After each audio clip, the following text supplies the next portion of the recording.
পেটে আমাদের আর কেউ নাই রে মা।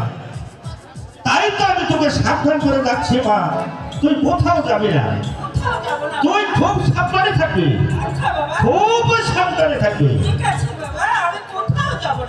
ঠাকুর আমার একমাত্র মেয়ে আলুকে আমি তোমার হাতে শুনে দিয়ে যাচ্ছি ঠাকুর, তুমি তুমি আমার আলুকে দেখে রেখো ঠাকুর, আমার আলুকে দেখে রেখো, আলুকে দেখে রেখো। চলে শোনেরা চলো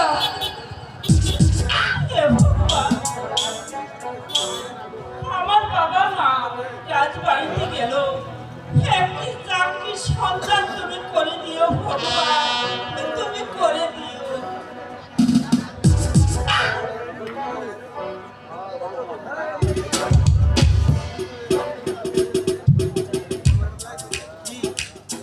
বাবা মা রাজ বাড়িতে গেল, তারা এখনো ফিরে আসছে না।